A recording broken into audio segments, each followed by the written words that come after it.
Okay, welcome back. Now we're doing the Division 2 brackets. And if you've noticed, I've already gone ahead and picked a few games.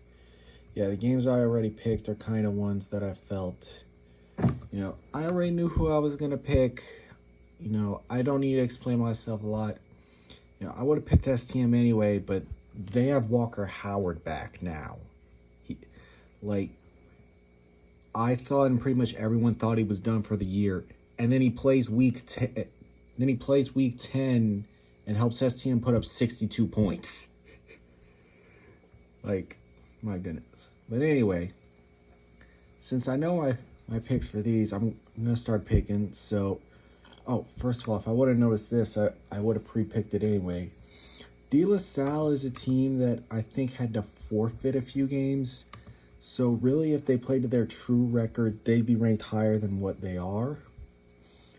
But given this situation anyway, Turling started out kind of good, but has been stumbling down the stretch. Again, De La Salle, they'd probably be ranked 3 if they'd probably be ranked 2 or 3, if they didn't have to forfeit those games. Okay, but yeah, anyway, De La Salle wins probably comfortably. Next, St. Louis and Vanderbilt Catholic. I'm picking Vanderbilt Catholic here because, St. Louis Catholic has kind of struggled for their standards this year. I mean, it's the Hurricane Laura probably took a toll on them this year more because last year they seemed to be fine, but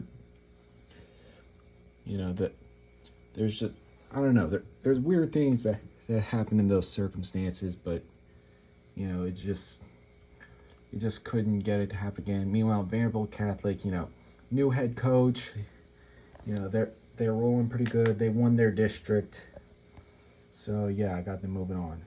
St. Michael and Parkview Baptist. I know Parkview's the higher seed, but I mean, they're in the same city, so it's not going to be much of a travel. So I got St. Michael winning this one.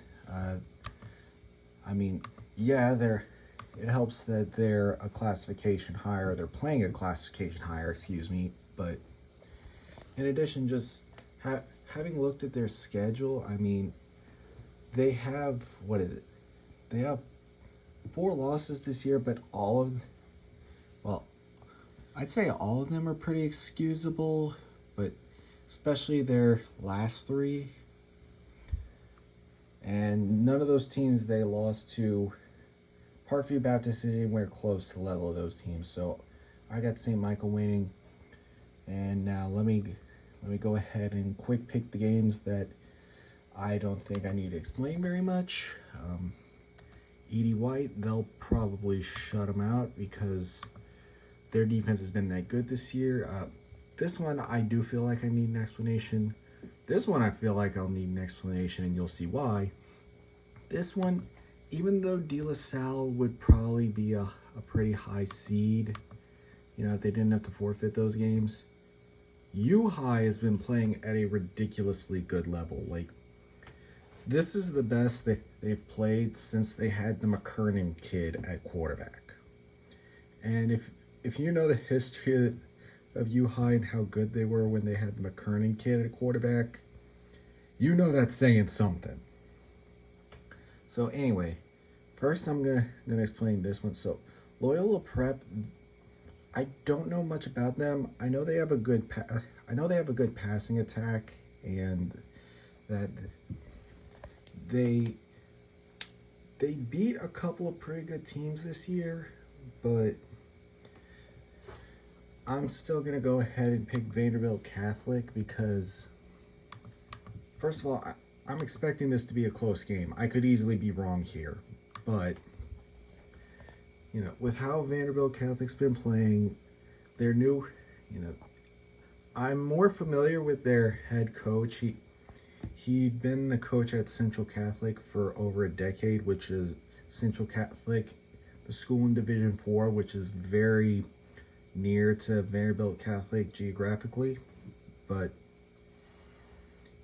basically, I know, I know what he's gonna do, and I have a feeling that Loyola probably has a.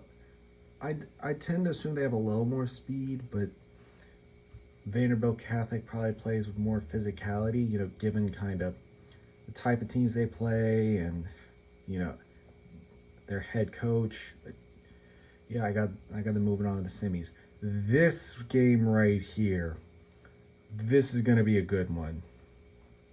STM has struggled defensively all year long, and Liberty, I mean, they've won most of their games, but they have been a little up and down. Now, I am familiar with both of these head coaches. STM having, Coach Hightower, who's been an excellent head coach for a long time. Liberty having Dre Trosclair, who I'm familiar with from when he was at Division IV Ascension Catholic.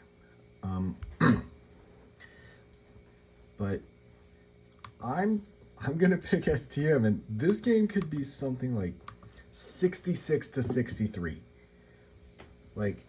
And I'm dead serious in saying that both of these teams can light up the scoreboard. And this is another one. I could easily be wrong.